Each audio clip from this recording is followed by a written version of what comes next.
اوس حماس او فلسطین کې فرق څه دی؟ وړو کې شان فرق دی، پکې خاص فرق نه دی، خو هغه وړو کې شان فرق زه ته ښیم چې په دوانو کې فرق څه شی دی. دویم دا حمله ولې وشوله؟ داسې څه مسله एकदम راوچته شوله چې دا حماس تنظیم دې ته جوړ کو چې هغه 15000 راکټ ورشته حمله وکړه. او درېمه خبره دا چې دا اسرائیل کاونټر سټرایک سٹارټ کو نو د اسرائیل سره خو امریکا اني ټایم ولاړه دا خو د مرګره دی، خو جوخ مرګره دی.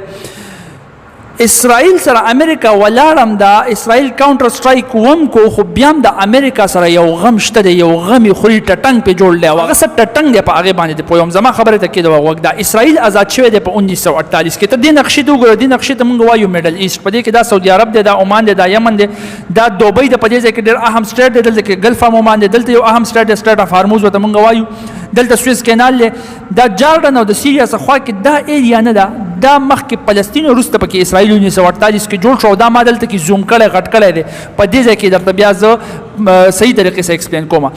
داسې کار وشو زما وروره چې د ورلډ وار 2 نه بعد په جنګ عظیم دوم کې خو د هټلر د یهودیان ډېر زیات مګري وو، وجلي وو. نو د یهودیانو د برتانیې سره لاس ملاو کو چې موږ به تا ته سپورټ درکو، مالداران خو کنه کېدالیانو څخه پیسې وي نو پیسې به درکو، سپورټ به هم کو، خو ته موږ له اوس په دې دنیا کې سټیبل ځای وګوره چې ځای خوراله وګوره که نه څه ملک خوراله وګوره چې پاتې شو پکې. نو وایي کاڼی ځي د یتیم په سر باندې لګي. هغوی ورسره یوه معاهده وکړه ده برټش امپایر، او د هغې معاهدې نوم دی بیلفور ډیکلیریشن. بیلفور ډیکلیریشن ګوره داسې ډیکلیریشن نور هم شوي دي، معاهدې نور هم شوي دي. هغه معاهدو باره کې ما تفصیلي لیکچر نن نه 2 کاله مخکې یو ریکارډ کړی، هغه تاسو په هغې کې کتلی شئ. اوس دا بیلفور ډیکلیریشن نه دی، په دې کې دا ووي چې په 1948 کې چې کله جنګ ختم شو، امن او امان راغلی، دغه یهودیان یې ټول راواغسته په فلسطین کې کېنول، دا والي ستاسو ملک شو. فیصله چا وکړه؟ فیصله وکړه یونایټډ نیشن. یونایټډ نیشن د جنګ عظیم دوم نه بعد جوړ شوی، په دې باندې ما لیکچر ورکړی. د دې نه مخکې لیګ اف نیشنز و چې هغه فیل شوی، خو یونایټډ نیشن باندې د امریکا او د برټش پاور او هغه وخت کې خاص کر برټش امپایر سوپر پاورونه د هغې پاورونه د هغوی پکې چلېدله. دا یونایټډ نیشن فیصله داسې وکړله چې زما وروره په دې ایریا کې نه دی، دا به 48% د فلسطین شي، په دې کې به 44% دا د اسرائیل شي. نو اوس ګوره 48 او 44 خو بهان مې راځي 92 راځي، نو په دې کې 8% پاتې شو. دا 8% هغه علاقه وه چې په دې کې مسجد الاقصی او ډوم اف د راک و پکې. نو یونایټډ نیشن والے وی چې دا د 3 مذهبونو لپاره مقدس ځای دی. عیسیان وایي چې په دې ځای کې عیسی علیه السلام پیدا شوی، زموږ دپاره مقدس دی. مسلمانان وایي چې په دې ځای کې مسجد الاقصی حضرت عمر رضی الله تعالی عنه جوړ کړی دی، او سفر معراج الاسراء والمعراج د پیغمبر اسلام سفر.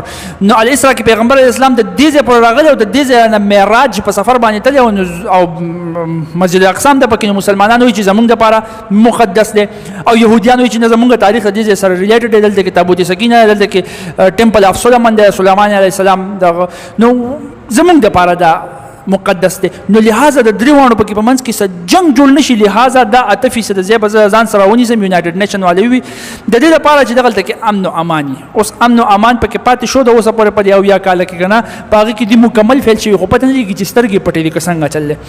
اوس د هغې نه بعد داسې کار وشو چې فلسطین وي چې دا کمه ده، به زما وروره په ټوله دنیا کې نور ځای ورک شو، تا ټول یهودیان راوستل او په دې ځای کې دې ځای کړه زما ملک ته ورکړو. دا خو زه نه منم. د فلسطین سره عرب ملکونه ودرېدل. د اسرائیل د ازادېدو نه بعد एकदम د اسرائیل سره جنگونه شروع شو، دغه شانته کې حملې به کېدې، خو د اسرائیل سره سوپر پاورز ولاړو. نو اسرائیل مضبوط په 1967 کې مضبوط یو جنگ شوی چې 6 عربیان ملکونه په یو ځای په اسرائیل ورله، بیا هم ته اسرائیل هغه جنگ وګټو.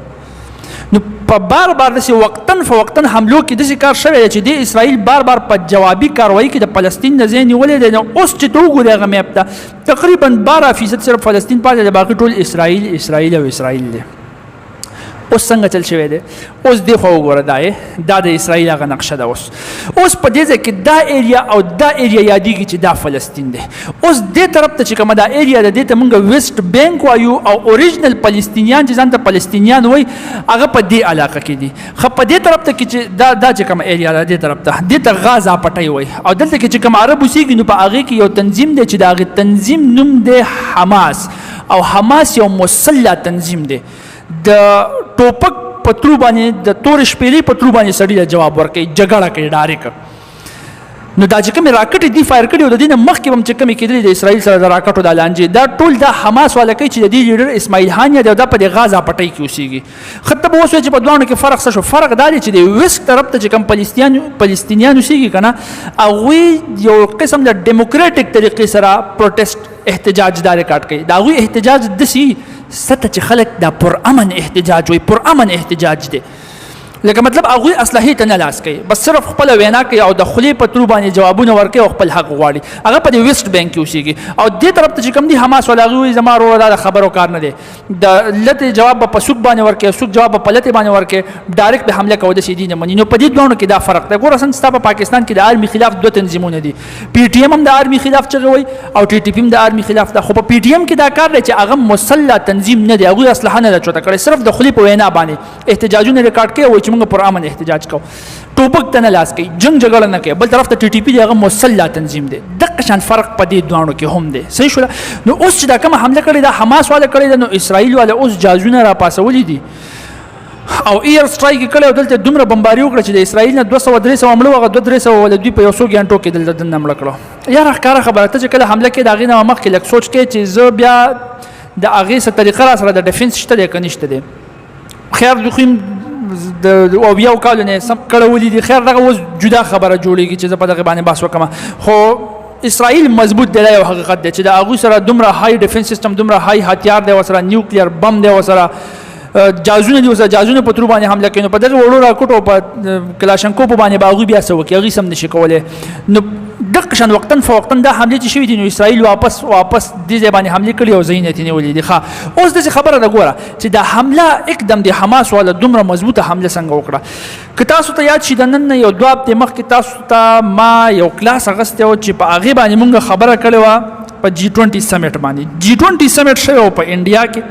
اوس په انډیا کې په هغې G20 سمیټ کې خبره شوې وه د آیمیک څه شی و په هغې باندې تاسو ما پوهه کړی و چې سی پیک په مقابله کې لار ده. ګوره دلته کې د ایران څخه پاکستان راځي او دغه انډیا راځي، د انډیا نه به داسې لار سټارټ کېږي، په دې میډل ایسټ باندې به تېرېږي او داسې به ځي یورپ ته او په هغې باندې به تجارت بیا کېږي. دې ته موږ وایو انډیا میډل ایسټ اکنامیک کوریډور.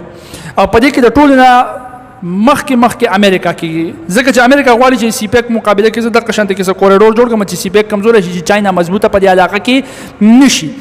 اوس داسې کار وشو چې دا آیمیک جوړولو دپاره نه دی، په میډل ایسټ باندې چونکې تېرېږي، نو په میډل ایسټ کې دوه مضبوط جړپونه او هغه جړپونه د دوه ملکونو په منځ کې وو. هغه څه شی د اسرائیل او د سعودي عرب، د دوی خو د یو بل سره نه لګي، د مسلمانانو خو د اسرائیل سره نه لګي.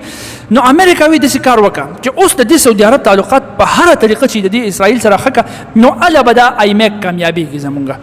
نو د سعودي عرب سره بحث شروع کړو. ګوره زه چې وایم دا انټرنیشنل لیول کلاړي دی په پالیټکس کې، امریکا په دې طریقه باندې دی. د دې سعودي عرب د جمال خشوګجي د مرګ نه بعد مکمل د امریکا سره پترس شوی او لیدلی او د تیلو خبره مول نه ومنلې، رو په بریکس کې ماغه ځان شامل کو، د رشیا سره منډې ترلې شروع کړې، حالات د هغو سره ښه کړل. هغه اورېدلی سعودي عرب د امریکا رو ځان ته په خپله راوړو. سعودي عرب ته ویل چې لکه سعودي عربه ستا هتیار په کار دی که نه، د ایران څخه ستا لانجه د سبا د باندې حمله وکړي څه به کوې، تا له زه هتیار در کوم.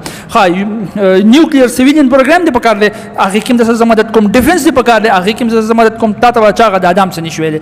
سعودي عرب یې رو ځان ته راوړو. اوس یو کار خو وکړه که نه، مړه ابراهیم کارت شوي دي، دوبۍ اسرائیل تسلیم کو، عرب ملکونو تقسیم کو، بحرین او ته هم تسلیم که که نه څه مسله به وشي. اوس امریکا ته او اسرائیل هم په دې ډېر سخت خوشحاله چې سعودي عرب که چېرته کې زه تسلیم کړم که نه، بس مسلمانان ملکونو به راته په خپله راوړي چې زما بس اوس هم جوړ شوی اسرائیل دی، بس دغه دی چلېږي.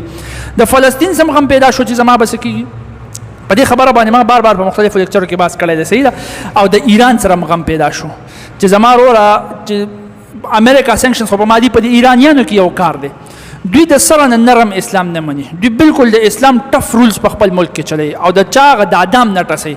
که یورپین هیومن رایټس والا چغې وایي، که امریکا کې هیومن رایټس والا چغې وایي، د ماسا امین هغه کار شوی و که نه، چا یې سم ونه کړه. د ایران لیبرل دوی نه مني، دوی پیور اسلامیک رولز په هغه ځای کې چلی.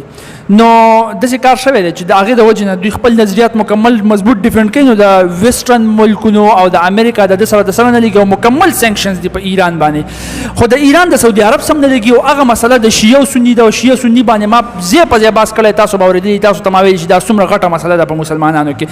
اوس دا سعودي عرب نه دی، د محمد بن سلمان هغه خبره به تاسو اورېدلې، انټرویو کې دا محمد بن سلمان پکې ویل سعودي عرب والا چې ایران والا اټم بم جوړ کو، مونږ به هم جوړو. ځکه مونږ جوړ نه کو ایران سره بیا مونږ ته مسله ده. نو د دوی دا یو ګوره د دوی هغه روغ هم چاینا وکړه خو هغه روغ هم پته نه لګي هغه روغ نه و. تا ته ما د مخکې نه دا خبره زی په زبانه کړې د افغانستان او د پاکستان په کنفلیکټ کې ما دا خبره کړې چې په نظریه باندې مونږ نه یو شوي کنه مسلمان د نیو کېږي صرف د خولې یووالی نه دی او که د دنیاوي مقاصد لپاره یو ځای شوي نو هغه یونین نه دی هغه به دغه انټرنیشنل ریلیشنز کې څنګه مرګري هغه شانته کې مرګري وي. نو هغه که د ځان سره نظریات خو یو نه دي که د اټم بم واغستو زه به اټم بم جوړم محمد بن سلمان دی.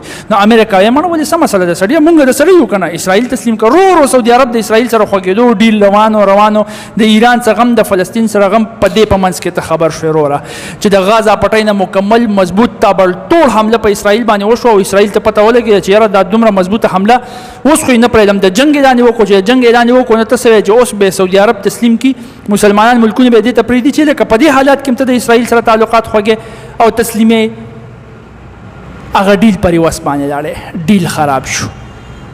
نو اوس وجه څه ده هغه اوس ته په خپل راوباسه ستا دماغ صرف ما کلیر کړه.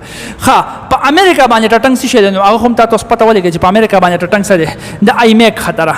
آیمیک کې د سعودي عرب او د اسرائیل ډیل دا خامخا پکارو چې دا شوی او چې دا ډیل وشي دی خواږه شي نو آیمیک به مضبوط شي سی پیک به کمزوري شي.